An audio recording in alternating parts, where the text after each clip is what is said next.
I think we'll go ahead and get started, and maybe some more will jump on. I don't want to hold you guys up. Um, and maybe we can just save that vote on the minutes until the end, and hopefully we'll have more members join by then. I want to thank you all for taking time to be with us today. I don't think that today's meeting will be quite as long as they've been in the past. We'll start with a brief introduction. I think we all know each other pretty well by now, but I'm Leslie Watson and I am the executive chairperson of this council. And I also work with neglected and delinquent programs. And I'll pass this off to Martina. Hi there, I'm Martina Stupp. I'm the Director of Education for the Department of Children's Services.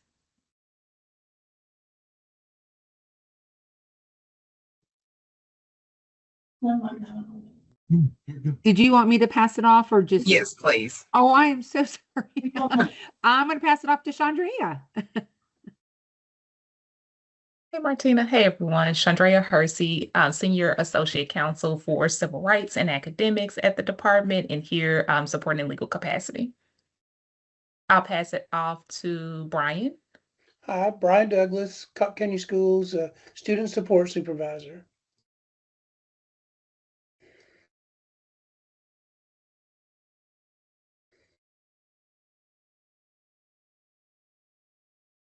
Courtney. Good morning, everybody. My name is Courtney Boykin. I'm assistant counsel on Chandrea's team, and I will pass it off to Mamadou. Hi, I'm Mamadou Keda, and I'm with Butler City Schools in the Student Services Department. And I'm glad to be here to see everyone, and I'll pass it on to Dr. Karen Ball. Thank you. Good morning. I'm Karen Ball Johnson, Memphis Shelby County Schools. I serve as a senior manager of special populations, where I provide the support for students who are homeless, those students who are in foster care, and also students from migratory backgrounds. And I think we have a guest today. Glenn, do you want to introduce yourself?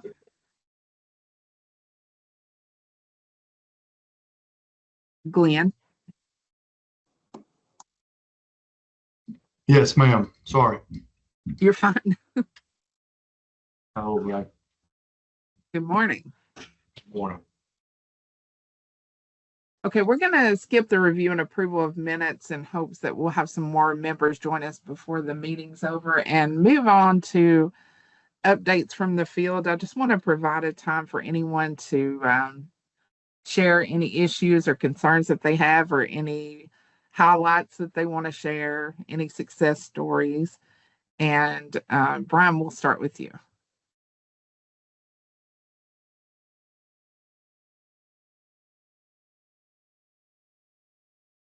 Brian, you're muted.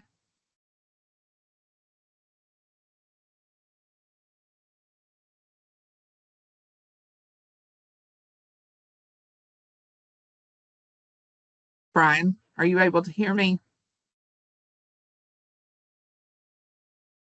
I'm sorry, I'd muted myself. Oh, So I was saying that I'm thankful today is a nice peaceful start to the day. Yesterday was not so much. We had a kid call in a bomb threat yesterday, and so Homeland Security was here, the fire trucks, police force, and that sort of thing. So we're thankful for just a nice peaceful start to the day, where all we have to worry about is what little concerns different kids have today. So, because we're good at taking care of those things. So I hope your good day continues, and I'm sorry you Thank went you. through that yesterday. Thank you. And I'll Are pass there it any- on to, go ahead. Before we move on, can I ask, are there any pieces of advice you should share for how you dealt with that?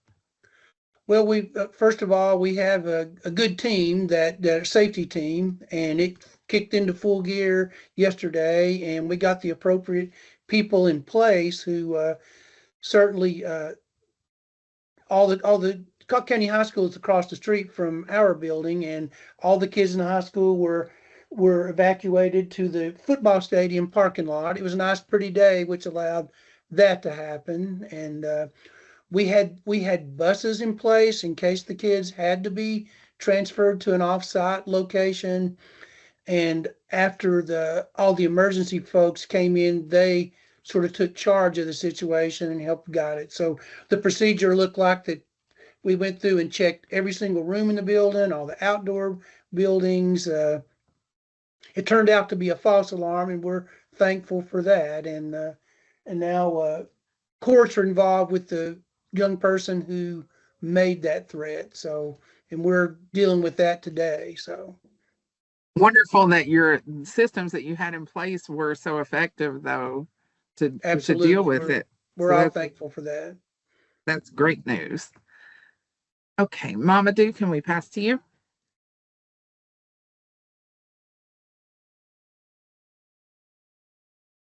Mamadou, you're muted.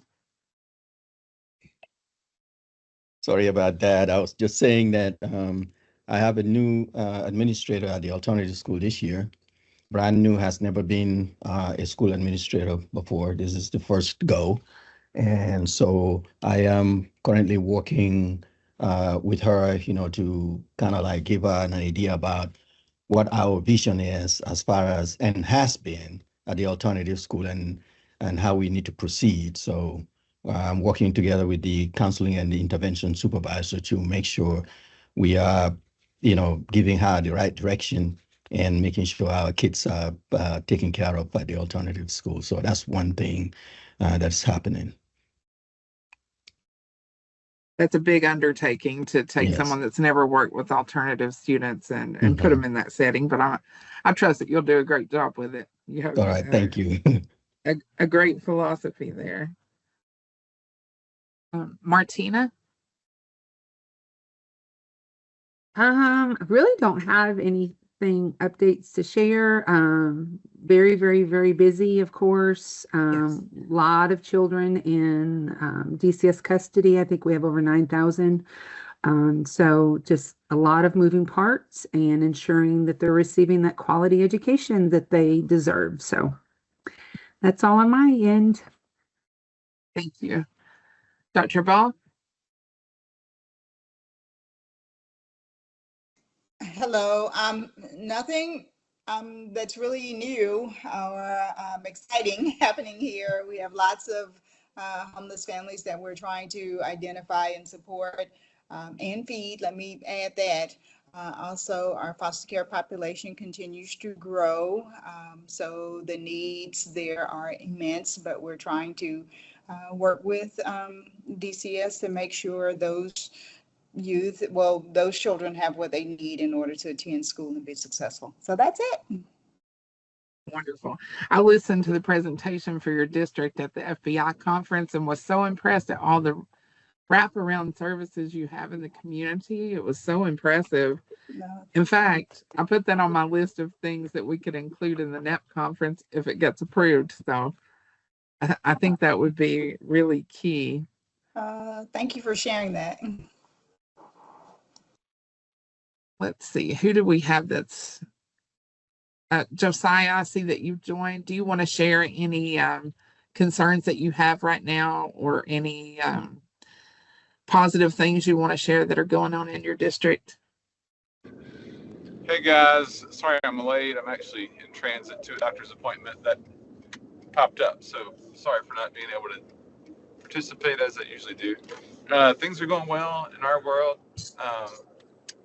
Nothing too crazy to report on. We've had a great start to the school year, and staffing's been a little bit of an issue. I don't know if that's true for all ALCs, but it's been a little more than usual. Our turnover's been a little higher by the past 12 months, even within the school year. A couple of our staff are going to the Innovative Schools Summit with me in February. So that's something we're looking forward to. It's a new conference that we've heard from other ALCs that they've gone to and really enjoyed. So, but outside of that, no news. Wonderful. Glenn, do you have anything that you'd like to share from your district? Any concerns or issues that have come up? We're typically a 6th through 12th grade, but here this school year, we've been getting some elementary students. So that changes our entire dynamics especially when maybe one's a sped student. We're trying to get them back into a regular classroom, and we don't see any of the behaviors here that they see back at their school. So our data shows that there's nothing wrong with the child, but yet they're always not satisfied with that. They're like, well, there's got to be something. But being in an alternative setting, a smaller classroom, very structured, and those things, typically you don't see the behaviors that other people see. And so then when they go back, they're like, oh, we see all this again. But so we start talking about classroom management and that, your structures or how you set that up, what's different that they can make that adjustments.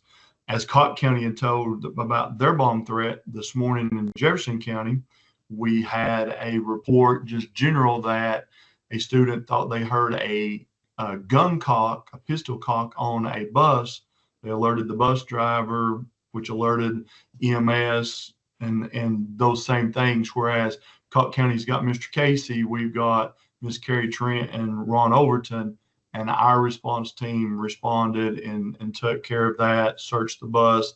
They would searched every kid. There was nothing there. So again, glad that students are starting to realize if you see something, if you hear about something, if you know about something, you got to say something.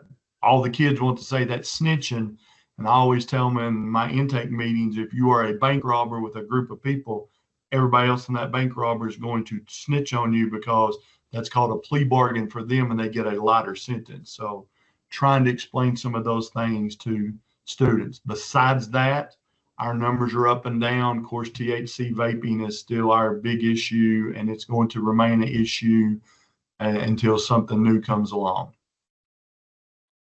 I was at Topper Academy on Monday, and they were speaking to that directly, that less behaviors in an alternative setting. And I think a lot of that is attributed to the small structure, the more one-on-one support, that typically kids don't display the behaviors as much as they would in a public setting. Also, I have to say that there have been several systems that have requested younger grades to be added to their alternative school in the past year. So I think that's probably a growing trend that younger students are being referred to alternative. Does anyone else have any issues or concerns that they want to share before we move on? Okay, I want to take this time to ask if everyone agreed with the meeting minutes from the last meeting that I shared in the email. If not, I'd like to approve those meetings, but if you have any objection to those being approved, just please unmute yourself and share those. Okay, hearing none, I think we're okay to approve those meetings, and the meeting minutes, and move on. I want to start today's meeting by talking about updates to the alternative education survey from last year. I know we did some pretty drastic changes last year, but then there was something that I didn't know about, which was a safety grant for SROs that were provided to alternative schools. It did not include alternative programs, and there were a lot of alternative programs that reached out to say, hey, where's my funding for this SRO? So the Department of Safety asked me to collect information on those alternative programs. And that led to me having to email each alternative program and say, what is your physical location?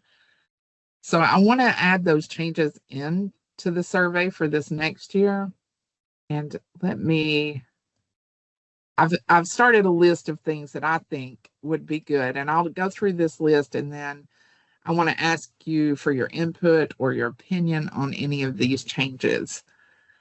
The first one, and we talked about this previously, was changing the due date to an earlier date. It's currently opening on May 1st and closing on June 30th. I'd really like to close that on June 15th. I don't know if that's a feasible thing, but we'll revisit each of these after I read through them. The second thing, I want to add the grades served for each alternative school and program, because the way it is in the survey now, it's not separated by school and program. And for big systems, that have multiple schools and programs, it's difficult to tell how many are at each place. So I think that would be beneficial. I want to add this question, and this is directly related to those SRO grants. Is it located at a school or a separate location? Because what I found is that sometimes it's an alternative program, but it's not located on the campus of a school. It might be at the school board office, or one was even in a fire hall. So I really want to collect that information on the survey. I want to ask them to provide the physical address just to verify the location. And last year we worked to create that transition plan format. We were asking for an upload of their transition plan, but we never asked for a completed one.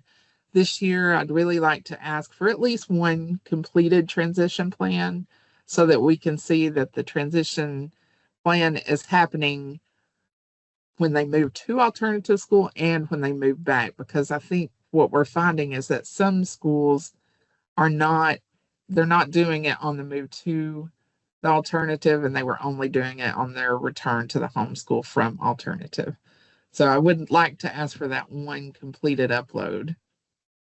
The next one is just updates to the state board rule. That's just a new link. In tables 1 and 2, some school systems reported every student enrolled in the system. So I just want to add a statement there just to confirm that it's only counting alternative school students. And then this is another thing I found when collecting data for that SRO grant.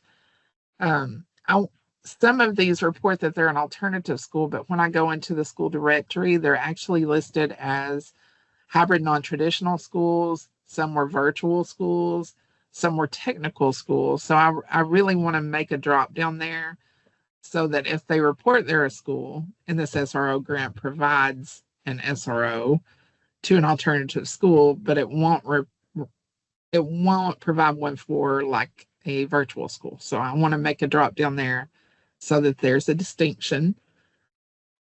And then when we collect programmatic data, right now there's not really oversight for alternative schools except for part of that RBM monitoring. And we don't really want to put like a formal monitoring instrument in place, but we want to have a way to collect programmatic data. So these are some questions that I had after attending the Alternative Ed conference. And one is, can students volunteer to stay there? Can a parent say, okay, I prefer my student to go to this alternative school? And Courtney and Chandrea researched that for us, and we know that there is some possibilities for other placements aside from behavior. So I want to ask that question. I want to ask how they determine length of stay. Like, is it a specific assigned time? Is it for a year? Is it for 30 days? Because I heard so many different examples at that conference. Third, I want to know if they have an SRO. Then I want to know if there's ever an instance where they remove students from that alternative school and what those reasons would be. And finally, I'd like to ask them to upload their LEA's discipline policy, just so that we can use that as a reference if there's a question that arises from data they submit on that survey. And those were things that I had listed just in my review. So we'll start at the first one, changing that due date to June 15th. Is there anyone that thinks that's a good idea, bad idea? I think it's good. I think it's reasonable. Okay. I don't want to push them to do it so quickly that they can't capture all the data. I don't want it to be stressful, but I also don't want it to run 2 weeks over like it has in the past 2 years. Any other input on that? I think that's reasonable. I think that's reasonable also. We could certainly get ours together by that time. Wonderful. Okay, moving on to the next, adding the grade levels for each alternative school and program. I don't think that would place too much of a burden on the system to report that. It's probably already broken down that way in their data collection system. Any Any comments about adding that location? Like, is it at a school, adding the physical address?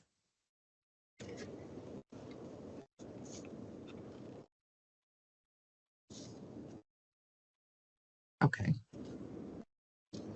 This one, entering that completed transition plans, do you think asking them to upload one completed transition plan will give us an accurate picture, or do you think it needs to be more than one?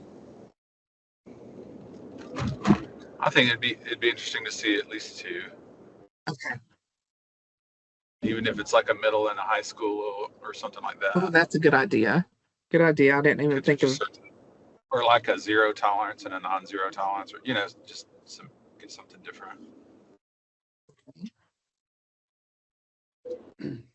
I'm kind of wondering, since all kids who have an IEP, that's part of their IEP plan, could that be something that's submitted if we do it with a kid who has an IEP? Could that be what we submit?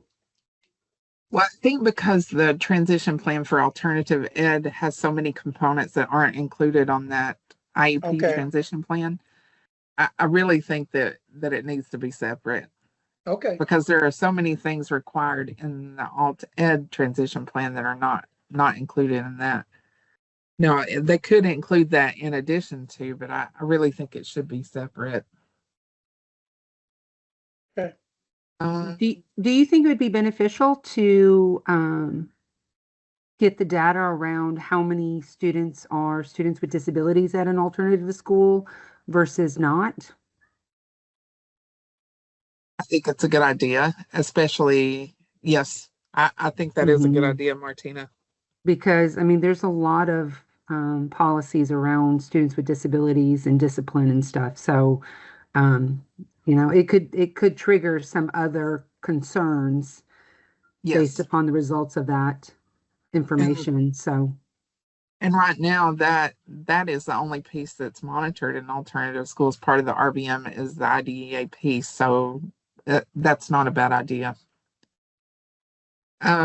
Indicating what type of school it is. I just think I added that for purposes of that SRO grant, because so many people were saying, why am I not getting money? I am a school, I have a school number, but they weren't an alternative school. They were virtual school, hybrid, non-traditional. So I think that one's important.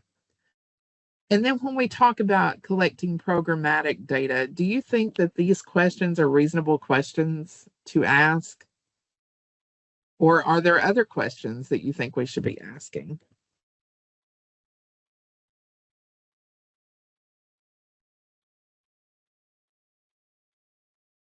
Hey, Leslie. Yes. Those questions that you're asking down there, that was a lot of some of the things that I wanted to know as as an alternative educator. I presented at the Alternative Association, and those are some of the same questions that I wanted to know, just because everybody surrounding us is so different. And we see transient kids going from one county to the next because they don't like the sentence that they get at one place or the number of days or whatever, and they end up coming to us, or they go vice versa. So we see a lot of that up in our area. And ultimately, I think the LEA has a lot of room to make those decisions.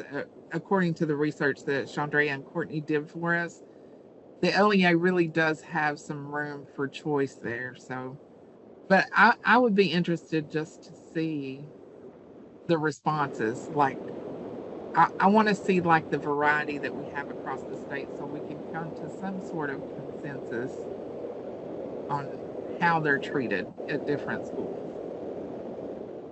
And then uploading the discipline. Yes. Hey, I wanted to add, if we could, on the survey, as we're that kind of checklist or questions about programming. One of the things I'm most interested in and feel like I'd love more collaboration on is the modalities of learning at each ALC.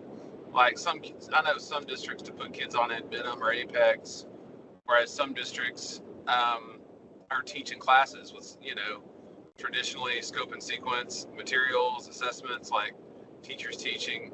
So it's less like online or asynchronous learning and more And we kind of do a hybrid, and then some do like what we call facilitated work, getting the work from the school of record and having the kids do it with us, so, and we kind of do a blend of all three, but I'd be curious what some trends are across the state and if we could offer some support in that area.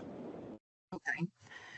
I think we absolutely could add that. And when we talk about a drop down, can you all help me brainstorm a list of different things? We have online learning, we have traditional book learning, we might have a hybrid like Josiah was talking about. Are there any other methods that you can think of we can include in that drop down?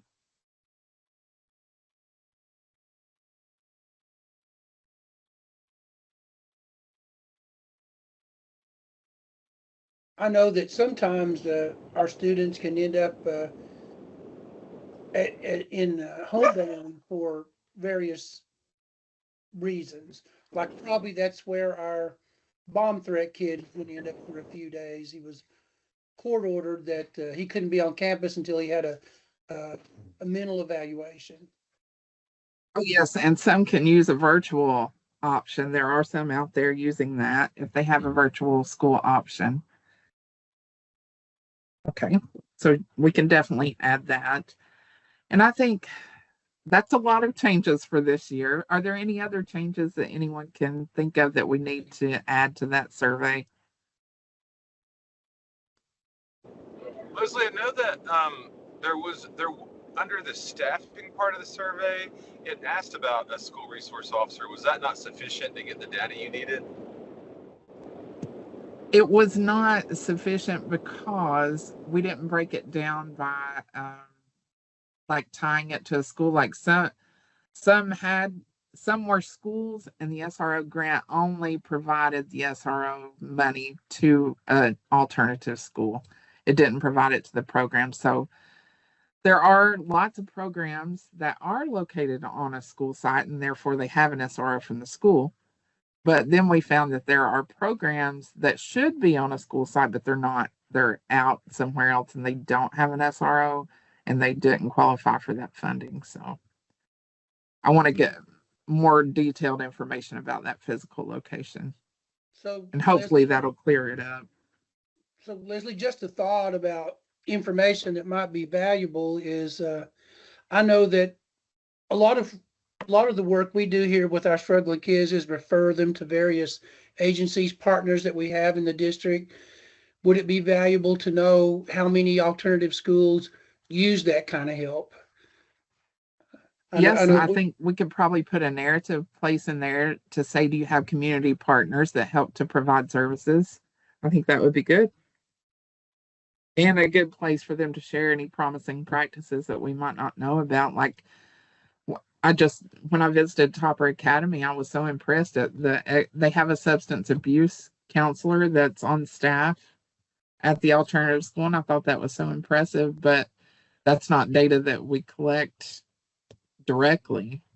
I think it gives you a picture of, are these people restorative versus strictly punitive? As we did our visits a few years ago around the state, we saw there was a great deal of variance in how different districts went about with their philosophy behind what their alternative school or program should be.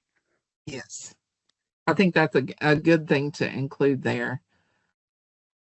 Okay, so that gives us a good start for changes to the ALTED survey, and hopefully I'll be meeting with our team that builds the survey, and by the next meeting I can present to you those actual changes. Moving on, talking about that transition plan PD we discussed, I've worked on a PowerPoint. It's not completely finished yet, but I did just want to share the agenda with you guys and see if you can think of anything else. This is just walking them through what the council is, who's on the council, how we developed this transition plan template that we developed last year, talk about what Tennessee requires, what the model standards look like, and then walk them through the actual components of that transition plan. Is there anything else that you guys can think of that should be included in that PowerPoint? And this would be probably presented to alternative ed directors and teachers in alternative schools. Ideally, if we get approval for the NEP conference in the spring, that's when this would be presented. But if we do not get approval for that conference, I would probably do 2 virtual sessions for alt ed directors and teachers.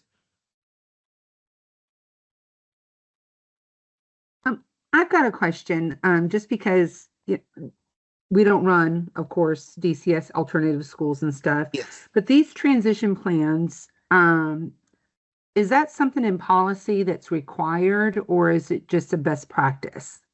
It is required by statute and rule. It's required. Okay. And it's required to the alternative placement and returning from. So do we know, and maybe this is part of that survey, how consistent this is being followed? We know that everyone has reported using one, but the upload has not been for a completed one. It's just been for the sample that their district uses. So this would be the first year that we could collect one that's completed. Okay. Thank you. You're welcome.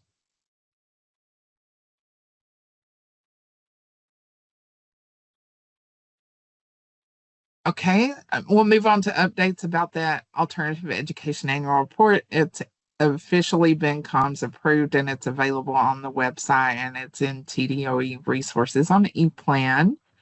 The AltEd website updates have been finished and the new officer positions are on that website. In looking ahead, planning professional development for that transition plan, like I mentioned before, the ideal is for a NEP conference in April. We don't have final approval due to budget restrictions right now. The hope is that that will happen and we can present this at that conference. And if not, I'll do 2 virtual sessions for alternative educators. And the final thing on the agenda today is to plan ideas for professional development sessions if we do have a NEP conference. So I think in the last session, I asked each person to come with 2 ideas, and it might be a presenter that you've had before. It might be something you've presented before, but just different ideas. And I want to go around to each person and have them share those ideas that we could use for professional development, just geared specifically for alternative education. And Dr. Ball, I'll start with you.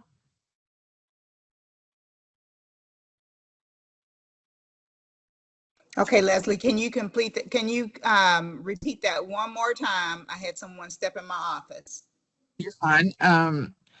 In the last meeting, we talked about getting ideas for professional development for a potential NEP conference in April.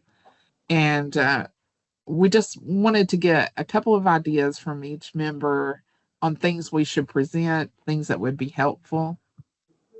Okay, so, and I have to relate that to my body of work. I would definitely suggest something on transportation options to and from alternative schools for students who fall within special populations. Of course, students who are in foster care and also those students who are experiencing homelessness. Okay. Martina, following up with that, since she included the DCS component, can you provide any options that you have? Can she repeat? I'm sorry. I was looking at an email. What did you say about DCS? I'm sorry. She was talking about transportation options and especially students in DCS custody for providing transportation to and from alternative schools. So that is a regional office decision. There is an ESSA around transportation that DCS is supposed to share the cost of transportation based upon the outcome of the bid meeting, the best interest determination. And so if a school district is having difficulties with transportation, we need to know that because we can ensure executive directors understand the law around school stability in ESSA and understand that this is supposed to be a joint effort, not fully on the school district. So, and it is, each regional office has their own fiscal person to assist with these decisions. And Martina, would there be any, maybe DCS, a presentation based on DCS, since almost every county is dealing with that issue? If we do have the NEP conference, do you think you could present a session for DCS specific student? Absolutely, we would be happy to.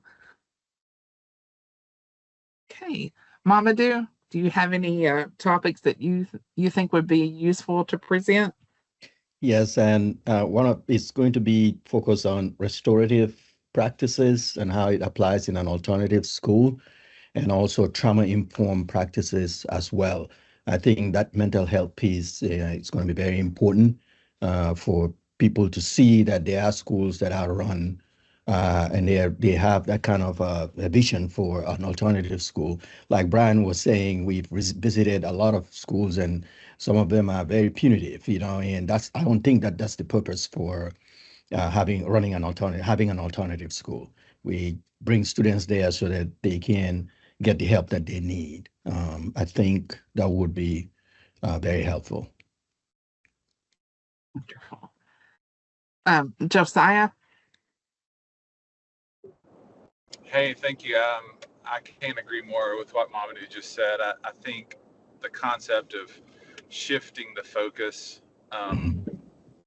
from the punitive mindset of this is a punishment and a consequence to this is an intervention, and it is a consequence, but we've got to get away from a punitive mindset with this generation, because it just doesn't work. It doesn't change behavior.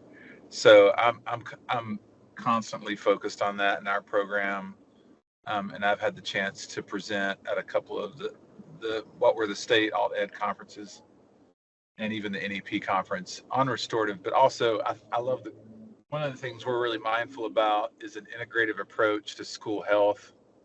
And our coordinated school health team has been really, really helpful. Always have been, but more than ever, with a little hands-on approach of giving us a pot of money for teacher wellness, and because I believe that well leaders make well teachers, and well teachers make well students. I think it all trickles down. So if I'm not emotionally well as a leader, it's going to be hard for my staff to be, right? So we put a lot of focus on emotional, mental, and physical wellness. And we try really hard to keep those things integrated, and restorative practices certainly is a huge part of that piece, right? Which is all about how you treat kids, and then that's step one. And step two is, now that we treat them well and have the right mindset, what do we do? Right?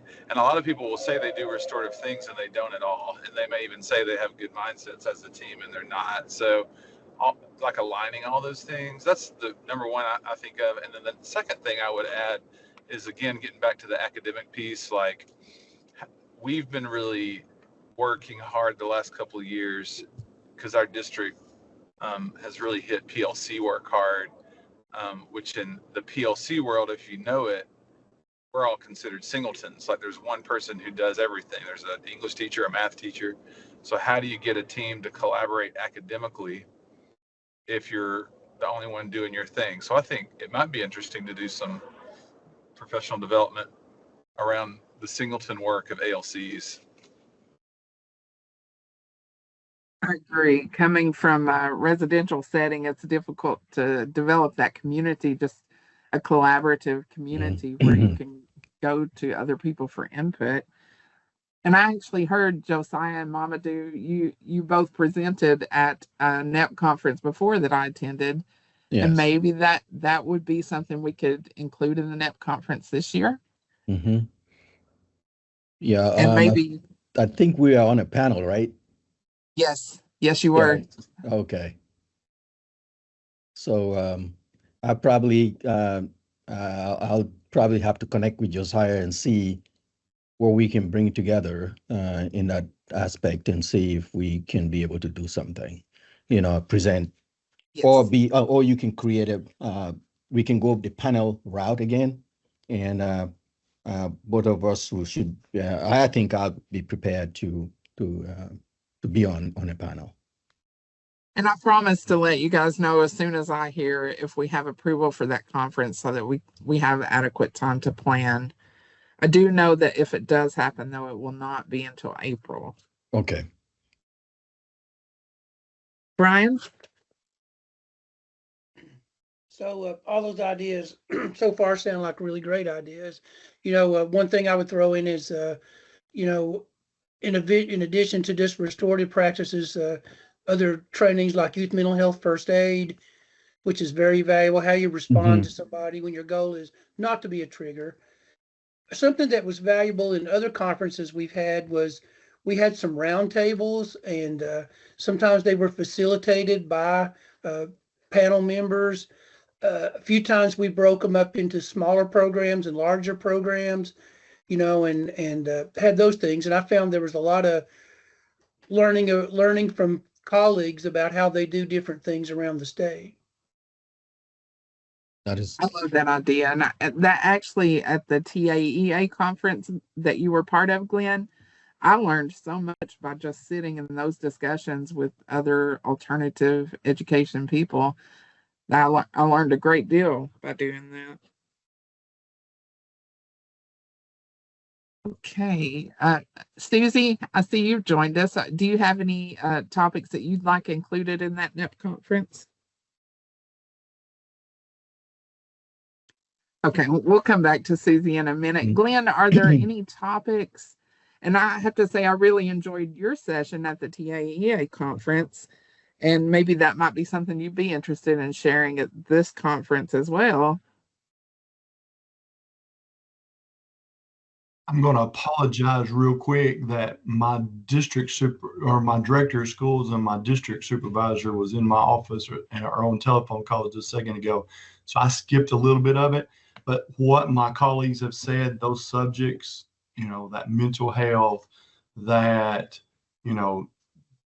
how can we reach some of these students that we're starting to see? I mean, our group talks about what is going to be the effect of all the vapors of these teenagers now in a few years. What are we going to see because of all the side effects and the drugs? And now instead of having to deal with methamphetamine in them and fentanyl, there's a new drug that's coming out that's even going to be more deadly.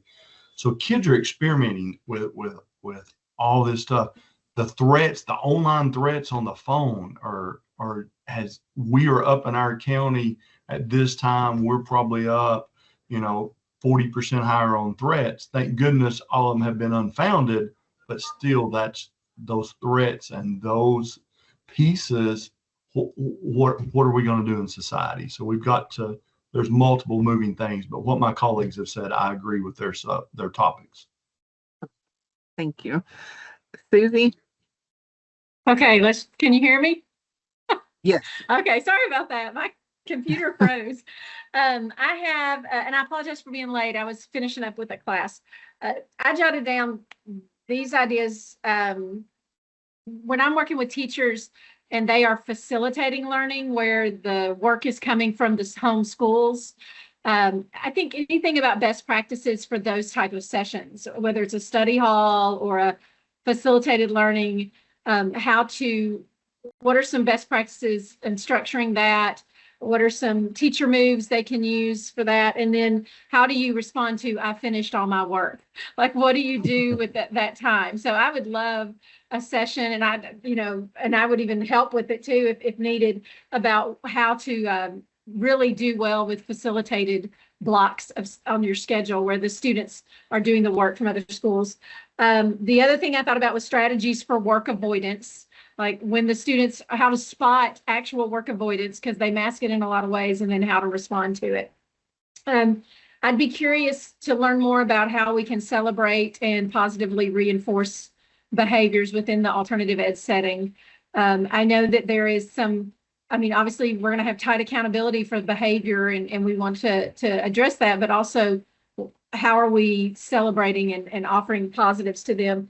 And then we recently did something here with our staff using the SCARF model, which is a model all about what motivates and drives people. And you can use it in talking about working together as a team, as a faculty team, and also you can use it in understanding your students. And so sometimes what we think is a reward comes across as a threat to a student, depending on what motivates them or what drives them. And so that could be an interesting session, and I'd be willing to facilitate a session like that too if needed. So those are my ideas. Wonderful. Thanks. And thanks for Wonderful. being patient with my tech issues. Well, thank you guys. I think we have some wonderful examples that we can use, and we probably have enough here to fill out the whole conference agenda. So that's great. Those are all the topics I have for today. Chandrea, Courtney, is there anything else that you think we need to address before we conclude today? Nothing else today, Leslie. Just appreciate everyone joining the call today and us reaching a quorum for public purposes. Thank you all for attending. And like I said, once I have confirmation that we'll have that NEP conference, I will let you know as soon as possible and reach out with verification of anybody that wants to present at that conference and talk about the funding pieces. I'm not sure if we'll have to if we'll have funding available for reimbursement or if you'd have to use it out of district funds. So I know that'll be a major obstacle, but I just want to thank everybody again for attending today. I really appreciate it, and I appreciate your input. Thank you. Thank you, Leslie. Thank Thank you. you, everyone. Guys, See you. Have a everyone great take day. care. Bye-bye. Thank you for letting me join, Leslie. Thank you, Glenn. I appreciate your input. Thank you. It means a lot just to be able to sit in and hear what my colleagues are saying. I know I'm not official, but I appreciate it. Maybe one day. I really appreciate that. And I've got you on my list. All right. Thank you, Leslie. Have a Thank great day. you. All right, thank Bye, you. Thank you, Leslie. Thanks, Karen. Alrighty, bye now.